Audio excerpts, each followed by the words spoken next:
ಯಾರೆಲ್ಲ bike ride ಹೋಗ್ತೀರಾ, bike taxi ಓಡಿಸ್ತೀರಾ, ಇವ್ರಿಗೆಲ್ಲ ಸ್ವಲ್ಪ ಎಚ್ಚರಿಕೆಯಿಂದ ಗಾಡಿ ಓಡಿಸಬೇಕಾಗಿದೆ. ಯಾಕಂದ್ರೆ ಇನ್ನು ರಾಜ್ಯ ಸರ್ಕಾರ ಸ್ಪೀಡ್ ಲಿಮಿಟ್ ಮಾಡಿದೆ. 130 ಕಿಲೋಮೀಟರ್ ಪರ್ ಗಂಟೆಗೆ. ಅದ್ರ ಮೇಲೆ ಹೋದ್ರೆ ನಿಮಗೆ 2,000 ದಂಡ, ಜೈಲುವಾಸ ಫಿಕ್ಸ್. ಮತ್ತೆ ಈ ಯೂತ್ಸ್ ಕೆಲವರು ಕಾಲೇಜ್ ಹುಡುಗರು ಹೆಂಗಂದ್ರಂಗೆ ವೀಲಿಂಗ್ ಮಾಡ್ಕೊಂಡು ಆಕ್ಸಿಡೆಂಟ್ ಮಾಡ್ಕೊಂಡು ಇವ್ರ ಪ್ರಾಣ ಹೋಗೋದಲ್ದಲೆ ಅವ್ರ ಮನೆಗೂ ಕೂಡ ನೋವು ತಂದಿಕ್ತಾರೆ. ಇವೆಲ್ಲ ಅವಾಯ್ಡ್ ಆಗೋಕ್ಕೋಸ್ಕರ ರಾಜ್ಯ ಸರ್ಕಾರ ಹೊಸ ರೂಲ್ಸ್ ಜಾರಿ ತಂದಿದೆ. ಇನ್ನು ಮುಂದೆ ಯಾರೆಲ್ಲ ಬೈಕ್ ಓಡಿಸ್ತಿರೋ ತುಂಬಾ ಕೇರ್ಫುಲ್ ಆಗಿ ಓಡಿಸ್ಬೇಕು. ಹೈವೇಗಳಲ್ಲೆಲ್ಲ ಎ ಕ್ಯಾಮ್ರಾಗಳ ಫಿಟ್ ಮಾಡಿದ್ದಾರೆ. ಆಟೋಮೆಟಿಕ್ ಸ್ಪೀಡ್ ನಿಮ್ದು ಲಿಮಿಟ್ ಕ್ರಾಸ್ ಆದ್ರೆ ಮೂಲಕ ನಿಮ್ಮ ಮೊಬೈಲ್ಗೆ ಆಟೋಮೆಟಿಕ್ ಕ್ಯಾಪ್ಚರ್ ಆಗಿ ಕೇಸ್ ದಾಖಲಾಗುತ್ತೆ. ಇಷ್ಟು ದಿನ ಹೈವೇಗಳಲ್ಲಿ ಬೈಕ್ ಓಡಿಸೋರಿಗೆ ಸ್ಪೀಡ್ ಲಿಮಿಟ್ 60 to 80 ಕಿಲೋಮೀಟರ್ ಇತ್ತು. ಬಟ್ ಇವಾಗ 130 ಕಿಲೋಮೀಟರ್ಗೆ ಪೋಸ್ಟ್ಪೋನ್ ಮಾಡಿದ್ದಾರೆ. Hi friends, welcome back to Harsikere Arun YouTube channel. ಜನವರಿ 10ನೇ ತಾರೀಕಿಂದ ಯಾರೆಲ್ಲ ಬೈಕ್ ಓಡಿಸ್ತೀರ ಕರ್ನಾಟಕದಲ್ಲಿ, ಅವರು ಈ ಒಂದು ರೂಲ್ಸ್ನ ಫಾಲೋ ಮಾಡಿಲ್ಲ ಅಂದರೆ ನಿಮಗೆ 2,000 ದಂಡ, 6 ತಿಂಗಳು ಜೈಲುವಾಸ, ನಿಮ್ಮ DL ಪರ್ಮನೆಂಟ್ ಬ್ಯಾನ್. ಇದು ಸರ್ಕಾರದಿಂದ ಆದೇಶ ಮಾಡಿದ್ದಾರೆ. ಸ್ಟ್ರಿಕ್ಟ್ ಆಗಿ ರೂಲ್ಸ್ ಮಾಡ್ತಾ ಇದ್ದಾರೆ.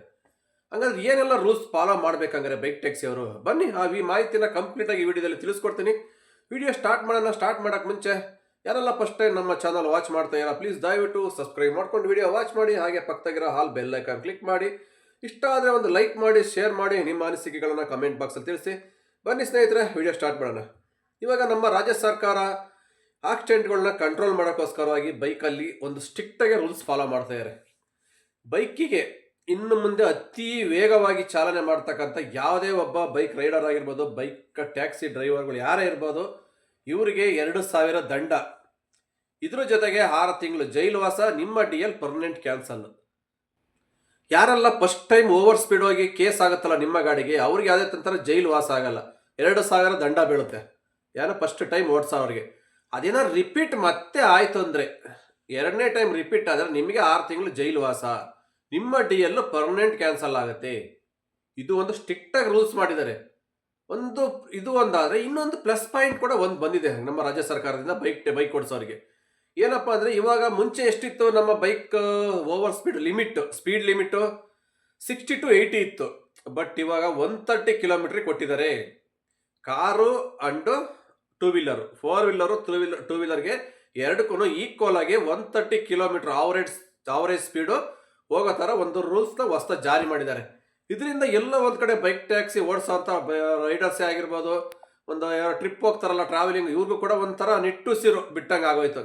ಮುಂಚೆ ಹೈವೇಗಳಲ್ಲಿ ಹೋಗ್ಬೇಕು ಅಂದರೆ 60-80 ಮೇಲೆ ಹೋದರೆ ನಿಮಗೆ ಕೇಸ್ ಬೀಳ್ತಾ ಇತ್ತು. ಬಟ್ ಇವಾಗ ಹಂಗಲ್ಲ, 130 ಕಿಲೋಮೀಟರ್ಗೂ ನಿಮಗೆ ಆಫರ್ ಕೊಟ್ಟಿದ್ದಾರೆ. ಅದು ಎಲ್ಲ ಕಡೆನೂ ಓಡ್ಸೋಕ್ಕಾಗಲ್ಲ. 130 ಕಿಲೋಮೀಟರ್ ನೀವು ಸಿಟಿ ಒಳಗಡೆ ಅಲ್ಲಿ ಇಲ್ಲಿ ಎಲ್ಲ ಓಡ್ಸೋಕ್ಕಾಗಲ್ಲ. ಕೆಲವೊಂದು ಮೈನ್ ರೋಡ್ಗಳಲ್ಲಿ, ಈ ನ್ಯಾಷನಲ್ ಹೈವೇ ಎಕ್ಸ್ಪ್ರೆಸ್ಗಳು ಬರ್ತಾವಲ್ಲ, ಈ ಥರ ಮತ್ತು ಕೆಲವೊಂದು ದೊಡ್ಡ ನಗರಗಳಲ್ಲಿ ಒಂಥರ ಹೈವೇ ರೋಡ್ ಇರ್ತಾವಲ್ಲ, ಇಂಥ ಟೂವೇಯಲ್ಲಿ, ಇಂಥ ರೋಡ್ಗಳಲ್ಲಿ ಮಾತ್ರ ನಿಮಗೆ 130 ಕಿಲೋಮೀಟರ್ ಪರ್ ಗಂಟೆಗೆ ಸ್ಪೀಡ್ ಹೋಗ್ತಕ್ಕಂಥ ಲಿಮಿಟ್ನ ಒಂದು ಹೊಸದಾಗಿ ಜಾರಿ ಮಾಡಿದ್ದಾರೆ. ತೊಂದರೆ ಇಲ್ಲ. ಆದರೆ ಆ 130 ಮೇಲೆ ಪ್ಲಸ್ ಏನಾರು ಕ್ರಾಸ್ ಆಯ್ತು ಅಂದರೆ ನಿಮ್ಮ ಒಂದು ಬೈಕು ಆಟೋಮೆಟಿಕ್ ನಿಮಗೆ ಕೇಸ್ ಬೀಳುತ್ತೆ. ನೀವು ಅಂದ್ಕೊಂತೀರ ಕೆಲವರಲ್ಲಿ, ಹೈವೇ ರೋಡಲ್ಲಿ ಯಾರು ಪೊಲೀಸ್ ಇರ್ತಾರೆ, ಹೊಡೆಯಪ್ಪ 150ರಲ್ಲಿ ಹೋಗೋಣ, 200ರಲ್ಲಿ ಹೋಗೋಣ, ಒಳ್ಳೆ ದೊಡ್ಡ ಗಾಡಿ ದಾಟಿರ್ತಾರ, ಎನ್ಫೀಲ್ಡು, ಅಪಾಚಿ, ಅದು ಇದು ಪಲ್ಸರ್ ಅಂತ 200 ಸ್ಪೀಡಾಗೆಲ್ಲ ಹೋಗ್ಬಿಡ್ತಾರೆ ಕೆಲವರು. ಪೊಲೀಸ್ ಇಲ್ಲ ಅಂದ್ರೂ ಇವಾಗ ನಿಮಗೆಲ್ಲ ಒಂದು ಟೆಕ್ನಾಲಜಿ ಯೂಸ್ ಮಾಡಿದ್ದಾರೆ ಹೊಸದು, ಟೆಕ್ನಾಲಜಿ. ಅಲ್ಲಲ್ಲೇ ಕ್ಯಾಮ್ರಾಗಳಿರ್ತವೆ. ಆಟೋಮೆಟಿಕ್ ನಿಮ್ಮ ಬೈಕ್ ಎಷ್ಟು ಸ್ಪೀಡ್ ಹೋಗ್ತೈತೆ ಅಂತ ಇಮ್ಮಿಡಿಯೇಟ್ ಕ್ಯಾಪ್ಚರ್ ತಗೊಳುತ್ತೆ ಫೋಟೋದಲ್ಲಿ. ವಿತಿನ್ ಸೆಕೆಂಡಲ್ಲಿ ನಿಮ್ಮ ಮೊಬೈಲ್ಗೆ ನೋಟಿಫಿಕೇಶನ್ ಬಂದೇ ಬಿಡುತ್ತೆ, ಕೇಸ್ ಆಯಿತು ನಿಮ್ಮ ಬೈಕಿಗೆ ಇಷ್ಟಂತ ಓವರ್ ಸ್ಪೀಡ್ ಅಂತ. ಅದಕ್ಕೋಸ್ಕರ ಹೈವೇಯಲ್ಲಿ ಯಾರೇ ಆಗಲಿ ಹೋಗೋರು 130 ಪ್ಲಸ್ಸಲ್ಲಿ ಯಾವುದೇ ಕಾರಣಕ್ಕೂ ಹೋಗಲೇಬೇಡಿ. ಇನ್ಮೇಲೆ ಹೈವೇಗಳಲ್ಲಿ 100% ಕ್ಯಾಮ್ರಾಗಳ ಕಣ್ಗಾವಲು. 500 ಮೀಟ್ರ್, 1 ಕಿಲೋಮೀಟ್ರಿಗೂ ಕೂಡ ಒಂದೊಂದು ಕ್ಯಾಮ್ರಾ ಫಿಕ್ಸ್ ಮಾಡಿರ್ತಾರೆ. ಕೆಲವರು ಟೂರಿಸಮ್ ಹೋಗೋರು ತುಂಬ ಇವಿ ಸ್ಪೀಡಾಗಿ ಹೋಗ್ತಾರೆ, 150-200 ಸ್ಪೀಡ್ವರೆಗೂ ಹೋಗ್ತಾರೆ. ಅಂಥವ್ರಿಗೆಲ್ಲ ಇನ್ನು ಪಕ್ಕ ಕೇಸ್ ಬೀಳುತ್ತೆ. First time 2,000 case, second time repeat ಮಾಡಿದ್ರೆ ನಿಮಗೆ ಜೈಲುವಾಸ ಆಗುತ್ತೆ, 6 ತಿಂಗಳು, ಮತ್ತು DL ಕೂಡ ಪರ್ಮನೆಂಟ್ ಬ್ಯಾನ್ ಆಗುತ್ತೆ. ಈಗ ಟೂ ವೀಲರಲ್ಲಿ ವೀಲಿಂಗ್ ಮಾಡ್ಕೊಂಡು ಹೋಗ್ತಾರಲ್ಲ ಕೆಲವರು, ಡಬಲ್ ಹಾಕೊಂಡು, ತ್ರಿಬಲ್ ಹಾಕೊಂಡು, ವಿತೌಟ್ ಹೆಲ್ಮೆಟ್ಗೆ ಹಿಂಗೆ ಎತ್ಕೊಂಡು ಒಂದು ಚಕ್ರದಲ್ಲಿ ಓಡಿಸ್ಕೊಂಡು ಹೋಗ್ತಾರಲ್ಲ ಹಿಂಗೆ, ಅಂಥವ್ರಿಗೂ ಅಷ್ಟೇ 6 ತಿಂಗಳು ಜೈಲು, permanent DL ban. First time ಸಿಗಾಕೊಂಡ್ರೆ ಅವರ ಬೈಕು ಸೀಸು ಪರ್ಮನೆಂಟಾಗಿ. ಇದೇನಕ್ಕೆ ಅಂದರೆ ಆಕ್ಸಿಡೆಂಟ್ಗಳು ಜಾಸ್ತಿ ಆಗ್ತದೆ ಬೈಕಲ್ಲಿ. ಈ ಒಂದು ಓವರ್ ಸ್ಪೀಡಿಂದ ಒಂಥರ ಆಕ್ಸಿಡೆಂಟ್ ಆದರೆ, ಈ ವೀಲಿಂಗ್ ಮಾಡೋದ್ರಿಂದ ಇವ್ರು ಆಕ್ಸಿಡೆಂಟ್ ಆಗಿ ಸಾಯೋದಂದರೆ ಬೇರೆಯವ್ರಿಗೂ ಕೂಡ ಡಿಸ್ಟರ್ಬ್ ಮಾಡಿ ಅವರು ಕೂಡ ಆಕ್ಸಿಡೆಂಟ್ ಆಗಿ ಸಾಯ್ತಕ್ಕಂಥ ಸಾಧ್ಯತೆ ಜಾಸ್ತಿ ಆಗ್ತದೆ ಇತ್ತೀಚೆಗೆ. ಇದೆಲ್ಲ ಒಂದು ರಾಜ್ಯ ಸರ್ಕಾರ ಪರಿಗಣನೆ ತಗೊಂಡು ಇವತ್ತು ಬೈಕ್ಗಳಿಗೆ ಒಂದು ಸ್ಟ್ರಿಕ್ಟಾಗಿ ರೂಲ್ಸ್ ಫಾಲೋ ಮಾಡ್ತಾ ಇದ್ದಾರೆ. ಖಂಡಿತ ಇದೆಲ್ಲ ಒಂದು ಕಡೆ ಆಗಿದ್ದು ಒಳ್ಳೇದೇ ಅಂತ ಹೇಳ್ಬೋದು, ಇಲ್ಲ ಅಂತ ಹೇಳ್ತಾ ಇಲ್ಲ. ಕೆಲವರು ಓವರ್ ಸ್ಪೀಡಾಗಿ ಹೋಗಿ ಸುಮ್ಮನೆ ಇನ್ನೊಬ್ರಿಗೆ ತೊಂದರೆ ಕೊಟ್ಟು ಅವ್ರಿಗೂ ಕೂಡ ಪ್ರಾಣ ಹೋಗ್ತಕ್ಕಂಥ ಸಿಟಿ ಜಾಸ್ತಿ ಆಗ್ತಾ ಇತ್ತು. ಕೆಲವರು ಟೂ ವೀಲರ್ ವೀಲಿಂಗ್ ಮಾಡ್ಕೊಂಡು ಸಿಟಿ ಒಳಗಡೆನೆ ಮಾಡ್ತಾರೆ ವೀಲಿಂಗು. ಎಷ್ಟೋ ನಾವು ನೋಡ್ತಾ ಇರ್ತೇವೆ ಪ್ರತಿನಿತ್ಯ ಹೈವೇಗಳಲ್ಲಿ, ನೈಸ್ ರೋಡ್ಗಳಲ್ಲಿ, ನಮ್ಮ ಹೊಸೂರು ರೋಡಲ್ಲೇ ಮಾಡ್ತಾರೆ ಎಷ್ಟೋ ಜನಗಳು. ತ್ರಿಬಲ್ಲು ಹಾಕೊಂಡು ಟೂ ವೀಲಿಂಗ್ ಮಾಡ್ಕೊಂಡು ಹೋಗ್ತಾ ಇರ್ತಾರೆ. ಒಂದೊಂದು ಗ್ಯಾಂಗೇ ಹೋಗ್ತಾ ಇರ್ತಾರೆ. ಇದರಿಂದ ಅಕ್ಕಪಕ್ಕ ಹೋಗತಕ್ಕಂಥ ಕಸ್ಟಮರ್ಗಳಿಗೂ ತುಂಬ ಕಷ್ಟ. ಪಬ್ಲಿಕ್ಸ್ ಟೂ ವೀಲರ್ ಹೋಗೋಕೆ ಆಗಲ್ಲ ಅವ್ರ ಪಕ್ಕದಲ್ಲಿ, ಬೇರೆ ಗಾಡಿಗಳು ಕೂಡ ಹೋಗೋಕ್ಕಾಗಲ್ಲ. ಈ ಥರ ಎಲ್ಲ ಒಂದು ಸಮಸ್ಯೆ ಆಗ್ತಾ ಇತ್ತು.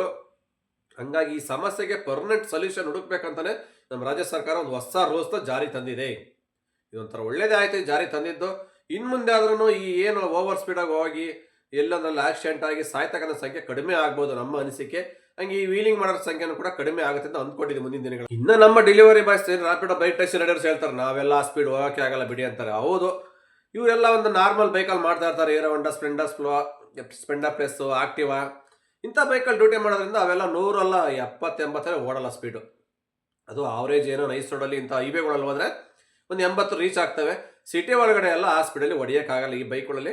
ಇವರಿಗೆಲ್ಲ ಯಾವುದೇ ಥರ ತೊಂದರೆ ಇಲ್ಲ, ಆರಾಮಾಗಿ ಡ್ಯೂಟಿ ಮಾಡ್ಬೋದು. ಆವರೇಜ್ ಸ್ಪೀಡ್ ಅಷ್ಟೇ 70-80 ಲಾಸ್ಟ್ ಹೋಗೋದು ಯಾವುದೇ ಒಂದು ದೊಡ್ಡ ಹೈವೇ ನೈಸ್ ರೋಡಲ್ಲಿ ಆದ್ರೂ ಇವರಿಗೆಲ್ಲ ತೊಂದರೆ ಇಲ್ಲ. ಏನು ಈ ದೊಡ್ಡ ಗಾಡಿ ಇಟ್ಕೊಂಡು ಟ್ರಿಪ್ ಹೋಗ್ತಾರಲ್ಲ ಲವರ್ಸ್ಗಳ ಜೊತೆಲಿ, ವೀಕೆಂಡ್ ಬಂದಾಗ ಫ್ರೆಂಡ್ಸ್ ಜೊತೆಲೆಲ್ಲವ ಲಾಂಗ್ ರೈಡ್ ಹೋಗ್ತಾರಲ್ಲ, ಇವ್ರಿಗೆ ಇನ್ಮೇಲೆ ಸ್ವಲ್ಪ ಎಫೆಕ್ಟ್ ಆಗುತ್ತಿದ್ದು. ಆದಷ್ಟು ಈ ವೀಲಿಂಗ್ ಮಾಡ್ತಾರಲ್ಲ ಇಂಥವ್ರನ್ನೆಲ್ಲ ಫಸ್ಟು ಒದ್ದೊಳಿಕೆ ಹಾಕಬೇಕು.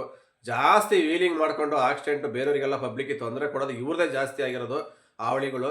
ಇಂಥವಕ್ಕೆಲ್ಲ ಕಡಿವಾಣ ಹಾಕ್ಲೇಬೇಕು ನಮ್ಮ ರಾಜ್ಯ ಸರ್ಕಾರದ ಅಧಿಕಾರಿಗಳು, ನಮ್ಮ ಕರ್ನಾಟಕದ ಪೊಲೀಸ್ ಅಧಿಕಾರಿಗಳು. ಇವೆಲ್ಲ ಸ್ವಲ್ಪ ಕಂಟ್ರೋಲ್ ಮಾಡಿದ್ರೆ ಎಷ್ಟೋ ಆಕ್ಸಿಡೆಂಟ್ ಆಗೋದು ಕಮ್ಮಿ ಆಗುತ್ತೆ ಸಂಖ್ಯೆಗಳು. ಹಂಗಾಗಿ ಇವ್ರೇನೋ ಮಾಡ್ಕೊಂಡು ಹುಡುಗಾಟಕ್ಕೆ ಏನೋ ಮಾಡ್ಕೊಂಡು ಹೋಗ್ಬಿಡ್ತಾರೆ. ಪಾಪ ಇವ್ರ ಮನೆ ಇರ್ತಕ್ಕಂಥ ಇವ್ರ ಅಪ್ಪ ಅಮ್ಮಗೆ ಅವ್ರಿಗೆ ಎಷ್ಟು ಸಾಯೋವರೆಗೂ ಕೊರಗಬೇಕು, ನೋವು ತಿನ್ನಬೇಕು, ಹುಡುಗರಾಟ ಆಡ್ತಾರೆ ಅವ್ರಿಗೆ ಏನು ಗೊತ್ತಾಗಲ್ಲ. ಅದಕ್ಕೆ ಆದಷ್ಟು ಈ ಚಿಕ್ಕ ಹುಡುಗರ ಕೈಲೆಲ್ಲ ಬೈಕ್ ಕೊಡೋದು ಕೂಡ ಕಮ್ಮಿ ಮಾಡಿ. ಮನೆಯವರು ಏನು ಪೇರೆಂಟ್ಸ್ ಇರ್ತಿರಲ್ವಾ ಅಂಥವ್ರು ಮಕ್ಕಳು ಬೈಕ್ ತಗೊಂಡು ಎಲ್ಲಿ ಹೋಗ್ತಾರೆ, ಯಾರ ಜೊತೆಲಿ ಹೋಗ್ತಾರೆ, ಫ್ರೆಂಡ್ಸ್ಗಳ ಜೊತೆಲಿ ಯಾವ ಥರ ಓಡಿಸ್ತಾರೆ, ಅವ್ರಿಗೆ ಡಿ.ಎಲ್ ಇರಲ್ಲ, ಇವೆಲ್ಲ ಸ್ವಲ್ಪ ಅಬ್ಸರ್ವ್ ಮಾಡ್ತಾ ಇರಬೇಕು ಪೇರೆಂಟ್ಸು. ಸುಮ್ಮನೆ ಅವ್ರು ಏನೋ ಒಂದು ಖುಷಿಗೆ ಎಂಜಾಯ್ಮೆಂಟ್ಗೆ ಹೋಗ್ಬಿಟ್ಟು ಫ್ರೆಂಡ್ಸ್ ಜೊತೆಲೆಲ್ಲ 2-3 ಜನ ತ್ರಿಬಲ್ ರೈಡ್ ಹಾಕ್ಕೊಂಡು ವಿತೌಟ್ ಹೆಲ್ಮೆಟಾಗಿ ಹೆಂಗಂದಂಗೆ ರ್ಯಾಶ್ ಡ್ರೈವ್ ಮಾಡ್ಕೊಂಡು ಹೋಗಿ ಎಲ್ಲೋ ಯಾರಿಗೋ ಹೋಗಿ ಗುದ್ದಿ, ಇಲ್ಲ ಬೇರೆ ಯಾರು ಇವ್ರಿಗೆ ಬಂದು ಗುದ್ದಿ ಆಕ್ಸಿಡೆಂಟ್ ಆಗಿ ಇನ್ ಕೇಸ್ ಅವ್ರಿಗೇನಾರು ಆದರೆ ಆ ನೋವು ತಿನ್ನೋರು ಯಾರು? ಪೇರೆಂಟ್ಸ್ಗಳು, ಅವ್ರ ಅಪ್ಪ ಅಮ್ಮ ಕಷ್ಟ ಬಿದ್ದು ಸಾಕಿರ್ತಾರೆ ನಿಮ್ಮನ್ನು. ಒಂದು ಏಜ್ವರೆಗೂ ಬರಬೇಕು ಅಂದರೆ 17 ವರ್ಷ 18 ವರ್ಷ ನಿಮ್ಮ ಏಜ್ ಬರಬೇಕಂದ್ರೆ ಎಷ್ಟು ಕಷ್ಟ ಬಿದ್ದು ಸಾಕಿರ್ತಾರೆ ಅವರು.